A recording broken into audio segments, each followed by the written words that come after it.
सावन शुरू होने से पहले चुपचाप अपने घर ले आना। मात्र 10 रुपए की ये एक चीज, गुप्त चीज, छप्पड़ फाड़ कर होगी धन वर्षा। जी हाँ भक्तों, महादेव की आप पर ऐसी कृपा बरसेगी कि आने वाली 7 पुश्तें भी बैठे बैठे खाएंगी। घर में सुख, शांति, समृद्धि और खुशहाली का वास होगा। बस आपको सावन शुरू होने से पहले 10 रुपए की यह गुप्त चीज अपने घर में लेकर आना। भक्तों, कहा जाता है कि सावन में जो व्यक्ति शिव जी को प्रसन्न कर देता है उसकी हर मनोकामना पूर्ण होती है। लेकिन क्या आप जानते हैं कि सावन से पहले कुछ खास चीज़ों को घर लाना बेहद शुभ माना जाता है। यदि आप सावन शुरू होने से पहले ये गुप्त चीज अपने घर लाते हैं तो शिव जी प्रसन्न होकर आपकी हर मनोकामना शीघ्र पूर्ण कर देते हैं। ये सभी चीजें भोलेनाथ को अत्यंत प्रिय हैं। भक्तों, भगवान भोलेनाथ भोले भंडारी हैं, वे थोड़े से प्रयास से ही प्रसन्न हो जाते हैं। जो व्यक्ति भगवान भोलेनाथ की इन प्रिय वस्तुओं में से कोई एक वस्तु सावन से पहले अपने घर ले आता है तो भोलेनाथ उसके जीवन की सभी परेशानियों को दूर कर देते हैं। उस व्यक्ति को फिर कभी भी जीवन में धन की कमी नहीं होती है। भगवान भोलेनाथ उसे मनचाहा वरदान देते हैं। तो आइए भक्तों, जानते हैं ऐसी कौन सी वस्तुएं हैं जिन्हें घर लाने से भगवान भोलेनाथ बिना पूजा और व्रत के ही प्रसन्न हो जाते हैं। लेकिन भक्तों, उससे पहले अगर आप भी भोले बाबा को मानते हैं तो इस वीडियो को लाइक जरूर करें, और अगर आपने अभी तक चैनल को सब्सक्राइब नहीं किया है तो चैनल को सब्सक्राइब करके कमेंट बॉक्स में सच्चे दिल से हर हर महादेव, जय भोलेनाथ अवश्य लिखें। चलिए भक्तों, सबसे पहले हम जान लेते हैं कि 2026 में सावन का महीना कब से शुरू है और कितने सोमवार पड़ेंगे। सावन की समाप्ति कब होगी तथा रक्षाबंधन किस दिन मनाया जाएगा और व्रत का पालन कैसे करें, व्रत में कौन सी चीजें नहीं खानी चाहिए, और हम आपको इस वीडियो में एक ऐसा खास उपाय भी बताएंगे जिससे भोले बाबा की कृपा से आपके 7 जन्मों की परेशानियां भी खत्म हो सकती हैं। साथ ही इस वीडियो में हम आपको बताएंगे कि वह कौन सी चीज है जो इस सावन हर व्यक्ति को अपने घर में जरूर लाना चाहिए। इसीलिए भक्तों, इस वीडियो में अंत तक बने रहिएगा। भक्तों, सावन का महीना शिव भक्तों के लिए प्रेम और भक्ति की सौगात लेकर आता है। यही वो महीना है जिसे हम प्यार और श्रद्धा का महीना कहते हैं। पक्षियों की चहचहाट मधुर संगीत में बदल जाती है, बारिश की बूंदें धरती को चूमने लगती हैं, ऋतुओं की रानी वर्षा पूरे वातावरण को हरा भरा बना देती है, प्रकृति जैसे खुद झूमने लगती है, पेड़ पौधे फूल पत्तियां आपस में बात करने लगती हैं। साथ ही शिव भक्त बड़े ही उत्साह और श्रद्धा से इस महीने का बेसब्री से इंतजार करते हैं। मान्यता है कि सावन में भगवान शिव खुद धरती पर आकर अपने भक्तों के घरों में वास करते हैं और उनकी सच्ची भक्ति से प्रसन्न होकर जीवन को सुख समृद्धि से भर देते हैं। सावन का हर एक दिन पवित्र और शुभ माना जाता है। हर दिन भगवान भोलेनाथ की पूजा की जाती है। लेकिन जब बात आती है सावन सोमवार की तो इसकी महिमा ही कुछ और होती है।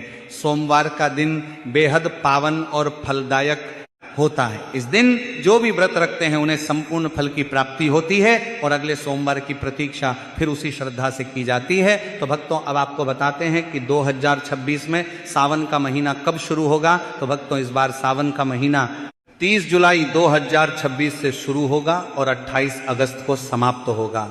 यानी 28 अगस्त को गुरुवार के दिन ही सावन का आखिरी दिन होगा और उसी दिन रक्षाबंधन का पर्व भी मनाया जाएगा। इस तरह पूरे 30 दिनों तक सावन का महीना रहेगा। इन 30 दिनों तक शिव भक्त शिव जी की भक्ति में लीन रहेंगे और व्रत, उपवास व धार्मिक अनुष्ठान किया जाएगा। धार्मिक मान्यताओं के अनुसार सावन के महीने में शिव जी की उपासना करने पर कई तरह के शुभ फल की प्राप्ति होती है। अब जानते हैं कि सावन में कितने सोमवार आएंगे और किन किन तारीखों पर व्रत रखने होंगे। तो ध्यान से सुनिएगा। इस बार सावन में कुल 4 सोमवार पड़ेंगे। सावन का पहला सोमवार 3 अगस्त को पड़ेगा, दूसरा सोमवार 10 अगस्त, तीसरा सोमवार 17 अगस्त और चौथा सोमवार 24 अगस्त 2026 को पड़ने जा रहा है। तो आइए भक्तों, अब जानते हैं उन चीज़ों के बारे में जिन्हें आपको सावन में जरूर खरीद कर लाना है। सबसे पहले जो लोग इस सावन महादेव को प्रसन्न करना चाहते हैं वह सुंदर सी इस वीडियो को लाइक करके चैनल को सब्सक्राइब कर लें और कमेंट में हर हर महादेव या ओम नमः शिवाय जरूर लिखें। तो आइए अब जानते हैं महादेव की प्रिय वस्तुओं के बारे में। भक्तों, सबसे पहली चीज की बात करें, अगर आपके घर में भगवान शिव की कोई फोटो या प्रतिमा नहीं है तो आप उसे बाजार से या किसी मंदिर से जरूर ले आइए। मंदिर से ली गई प्रतिमा और भी पवित्र मानी जाती है। साथ ही एक छोटी सी शिवलिंग भी साथ में ले आइए। सावन के पूरे महीने में शिवलिंग का अभिषेक करना बहुत फलदायी माना गया है। अगर आपके पास दूध ना हो तो केवल गंगा जल से भी अभिषेक किया जा सकता है। शिव जी बहुत ही सहजता से प्रसन्न हो जाते हैं। भक्तों, दूसरी सबसे महत्वपूर्ण चीज है गंगा जल। सावन में गंगा जल का घर में होना बहुत जरूरी है, क्योंकि बिना गंगा जल के पूजा अधूरी मानी जाती है। अगर आपके घर में पहले से गंगा जल रखा है तो बहुत उत्तम है, नहीं है तो तुरंत मंगवा लीजिए। कभी भी जब आपको अभिषेक करना चाहें तो गंगा जल को थोड़ा सा सामान्य जल में मिलाकर भगवान शिव का अभिषेक कर सकते हैं। ये बहुत पुण्यदायक माना गया है। अब तीसरी जरूरी चीज है चांदी के नंदी। अगर आप पैसों की कमी से परेशान हैं तो सावन शुरू होने से पहले चांदी से बने नंदी को घर लाएं। सावन के किसी सोमवार को नंदी को घर लाकर पूजा के बाद स्थापित करें। धार्मिक मान्यता है कि नंदी भगवान शिव के वाहन हैं और इन्हें घर में रखने से समृद्धि का मार्ग खुलता है। आप चाहें तो इस नंदी को अपनी तिजोरी या पूजा स्थान में भी रख सकते हैं। अगली चीज है तांबे का लोटा। अगर आपके पास पहले से तांबे का लोटा है तो बहुत अच्छी बात है। अगर नहीं है तो अभी इसे खरीद लीजिए। इसे अच्छे से साफ करके तैयार रखिए। चाहे तो एक पीतल का लोटा भी ले सकते हैं, क्योंकि तांबे के लोटे से आप केवल जल अर्पण कर सकते हैं। अगर आप उसमें दूध या चीनी जैसी चीजें डालते हैं तो वह सही नहीं माना जाता। भगवान शिव के लिए चंदन या रोली जरूर खरीद लें। लाल चंदन भी ले सकते हैं। पूजा सामग्री की दुकान पर ये सारी चीजें मिल जाएंगी। भक्तों, अगली चीज है महामृत्युंजय यंत्र। अगर आप अपने घर से वास्तु दोष को दूर करना चाहते हैं तो सावन आने से पहले महामृत्युंजय यंत्र जरूर लाएं। आप चाहें तो इसे सावन के पहले सोमवार को भी ला सकते हैं।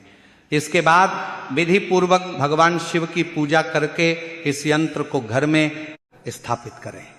मान्यता है कि इससे न सिर्फ वास्तु दोष दूर होता है, बल्कि जीवन में आने वाली बड़ी बड़ी परेशानियां भी शांत हो जाती हैं। अब भक्तों, अगली चीज है पारद शिवलिंग।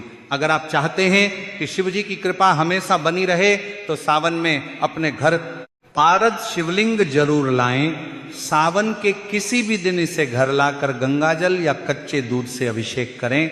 मान्यता है कि पारद शिवलिंग की स्थापना से घर में सुख, समृद्धि और शांति बनी रहती है। भोलेनाथ की कृपा से जीवन में नए अवसर और सकारात्मकता आती है। अगला चीज है डमरू। अगर जीवन में रुकावटें और परेशानियां लगातार बनी हुई हैं तो सावन के महीने में डमरू जरूर घर लाएं। पूजा के समय इसे बजाएं और फिर इसे अपने घर के मंदिर में रखें। मान्यता है कि डमरू की ध्वनि से नकारात्मक ऊर्जा दूर होती है और घर का वातावरण पवित्र बनता है। इसके साथ ही वास्तु दोष भी दूर होता है और सकारात्मक ऊर्जा का संचार होता है। भक्तों, अगली चीज है बेलपत्र। बेलपत्र को शिव पूजन में सबसे आवश्यक माना गया है। शास्त्रों के अनुसार सावन में शिवलिंग पर बेलपत्र अर्पित करने से सभी पाप नष्ट होते हैं और मनचाही कामनाएं पूरी होती हैं। अगर आप बेलपत्र का पौधा घर में लगाते हैं तो यह नकारात्मक ऊर्जा को दूर करता है और घर में शांति बनाए रखता है। सावन शुरू होने से पहले बेलपत्र घर में लाकर पूजन स्थल पर रखें, फिर देखिए शिव कृपा कैसे बरसती है। तो इस सावन इन 5 चीजों को घर लाकर आप भगवान शिव की विशेष कृपा पा सकते हैं। भक्तों, अब हम आपको सावन की पूजा से जुड़ी कुछ जरूरी चीजें भी बता देते हैं जो आपको सावन के महीने में भगवान शिव की पूजा के लिए पहले से ही तैयार रखनी चाहिए और कौन कौन सी चीजें खरीदना चाहिए। कई बार क्या होता है, हम छोटी छोटी चीजें भूल जाते हैं कि क्या खरीदना है और क्या नहीं, कंफ्यूजन बना रहता है। लेकिन अगर आप पहले से ही ये चीजें खरीद कर रख लेंगे तो पूजा के समय कोई अड़चन नहीं आएगी और पूजा सरल और सफल हो जाएगी। सबसे पहली चीज है भस्म। भस्म भोलेनाथ को सबसे अधिक प्रिय है। सावन मास में आप शिव मंदिर से भस्म लाकर पूजा स्थल में रख सकते हैं। इस भस्म के साथ शिव पूजा करने से बहुत लाभ होता है और बची हुई भस्म को तिजोरी में या धन संग्रह के स्थान पर रखा जा सकता है। इससे धन की कभी कमी नहीं होती और भोलेनाथ की कृपा से सभी कष्ट दूर हो जाते हैं। भक्तों, दूसरी चीज है रुद्राक्ष। रुद्राक्ष भी भोलेनाथ को अत्यंत प्रिय है। मान्यता है कि शिवजी साक्षात इसी रुद्राक्ष में निवास करते हैं। रुद्राक्ष को सावन माह में घर लाने से सुख, सौभाग्य और समृद्धि की प्राप्ति होती है। इसके अलावा शिव जी की कृपा से जीवन की कई समस्याओं से छुटकारा मिल जाता है। भक्तों, रुद्राक्ष एक प्रकार का फल होता है, इसे शिव जी का ही अंश माना जाता है। शिव पुराण में बताया गया है कि रुद्राक्ष की उत्पत्ति शिव जी के आंसुओं से हुई है। अगर आप रुद्राक्ष की माला धारण करने के बारे में सोच रहे हैं तो सावन का महीना इसके लिए सबसे उत्तम है। मान्यता है कि रुद्राक्ष को धारण करने से न सिर्फ आपके ऊपर सभी प्रकार के अशुभ ग्रहों का प्रभाव कम होता है, बल्कि यह शांति और सुकून भी प्रदान करता है। दो मुखी रुद्राक्ष को धारण करने से आप अपने परिवार के लोगों में संतुलन स्थापित कर सकते हैं। भक्तों, आप चाहे तो गौरी शंकर रुद्राक्ष को पहनकर अपने वैवाहिक संबंधों में मिठास को बढ़ा सकते हैं। भक्तों, अगली वस्तु है गंगा जल। भोलेनाथ को जल एवं गंगा जल दोनों ही प्रिय होते हैं। यही वजह है कि शिवलिंग पर बस एक लोटा जल चढ़ाने से ही शिवजी प्रसन्न हो जाते हैं। गंगा जल महादेव को अत्यधिक प्रिय है। गंगा जी को महादेव ने अपने सिर पर विराजमान किया हुआ है। ऐसे में यदि आप सावन के महीने में गंगा जल लाकर उसे शिवजी का अभिषेक करें तो आपको उनका आशीर्वाद जरूर प्राप्त होगा। भोलेनाथ आपके घर में धन की वर्षा कर देंगे, आपको कभी आर्थिक तंगी का सामना नहीं करना पड़ेगा। थोड़ा सा गंगा जल सावन के माह में अपने मंदिर में लाकर अवश्य ही रखना चाहिए। ऐसा करने से भोलेनाथ का आशीर्वाद सदा बना रहता है। अगली चीज है बेलपत्र। भक्तों, पौराणिक कथाओं में शिव पूजा में बेलपत्र के महत्व को बताया गया है। मान्यता है कि सावन मास में शिव जी को बेलपत्र अर्पित करने से हर मनोकामना पूर्ण होती है। लेकिन यदि सावन माह में बेलपत्र आसानी से ना मिले तो आप चांदी का बेलपत्र बनवाकर उसे घर ले आएं और फिर उसे धोकर रोजाना शिव जी को अर्पित करें। सावन माह के बाद इसे अपने धन रखने के स्थान पर तिजोरी में रख दें। भक्तों, ऐसा करने से भगवान भोलेनाथ की कृपा से घर में सुख समृद्धि बनी रहती है और कार्य में आ रही रुकावटें दूर हो जाती हैं। अगली वस्तु है पारस शिवलिंग। पारस और शिव जी का एक खास संबंध माना जाता है। कहते हैं यदि सावन में पारस शिवलिंग को घर लाकर उसकी रोज पूजा की जाए और अभिषेक किया जाए तो आपके ऊपर से हर तरह के दोष समाप्त हो जाएंगे। ये भी मान्यता है कि जो भक्त पारस शिवलिंग की पूजा करता है, भगवान महाकाल उसकी स्वयं रक्षा करते हैं। ये शिवलिंग घर में सुख और शांति लाता है। इससे घर में कोई बीमारी नहीं रहती और धन धान्य में भी वृद्धि होती है। भक्तों, अगली चीज है त्रिशूल। त्रिशूल भगवान भोलेनाथ का अस्त्र है। ये हमेशा भगवान भोलेनाथ के साथ रहता है। भक्तों, त्रिशूल को बहुत पूजनीय माना जाता है क्योंकि यह तीन लोक और त्रिदेवों का प्रतीक माना जाता है। भगवान भोलेनाथ के साथ त्रिशूल का भी पूजन किया जाता है। त्रिशूल का पूजन करने से नकारात्मक ऊर्जा का नाश होता है और शत्रुओं से लड़ने की ताकत भी मिलती है। सावन माह में तांबा, पीतल या फिर चांदी का एक त्रिशूल लाएं, उसे पवित्र करें और भोलेनाथ को अर्पित कर उसका पूजन करें। फिर इस त्रिशूल को अपने घर में रखें या आप अपने घर के आंगन में लगा सकते हैं या फिर अपने घर की छत पर भी लगा सकते हैं। इस तरह त्रिशूल रखने से भोलेनाथ तत्व की कृपा से घर में नकारात्मक ऊर्जा जो होती है वह नष्ट हो जाती है। घर में बुरी शक्तियों का प्रभाव कम हो जाता है, साथ ही शत्रुओं से लड़ने की भी शक्ति मिलती है। भक्तों, आप चाहे तो त्रिशूल का लॉकेट लाकर उसे भोलेनाथ को अर्पित करें और फिर उसे धारण करें। ऐसा करने से बुरी शक्ति और नकारात्मक शक्तियों से यह लॉकेट आपकी रक्षा करेगा। आपको किसी की बुरी नजर नहीं लगेगी, साथ ही शत्रुओं से लड़ने की भी शक्ति मिलेगी। भक्तों, अगली चीज है डमरू। शिव जी का डमरू और उसकी आवाज दोनों ही हिंदू धर्म में बेहद महत्वपूर्ण माने गए हैं। पौराणिक कथाओं के अनुसार डमरू की ध्वनि से बुरी शक्तियों को तबाह किया जा सकता है और घर में मौजूद बुरी शक्तियों का नाश करना हो तो सावन के पवित्र महीने में घर में डमरू अवश्य ले आएं। भोलेनाथ को अर्पित किए हुए इस डमरू को रोजाना संध्या काल पूजन के समय अवश्य बजाएं। ऐसा करने से घर में मौजूद नकारात्मक शक्तियां जो होती हैं उनका नाश हो जाएगा। अगर किसी बच्चे को डर लगता है तो आप इस डमरू को उस बच्चे के कमरे में भी रख सकते हैं। भक्तों, ऐसा करने से बच्चे को किसी प्रकार का भय नहीं रहेगा। भक्तों, अगली चीज है नाग। भगवान शिव के गले में नाग देवता विराजमान होते हैं। यही कारण है कि हिंदू धर्म में नागों की पूजा का अत्यधिक महत्व है। चांदी या तांबे के नाग सावन के महीने में घर ले आएं और इसे घर नहीं नाग के मुख्य द्वार के आसपास रख दें। भक्तों आप घर के अंदर भी मुख्य द्वार के पास इसे रख सकते हैं।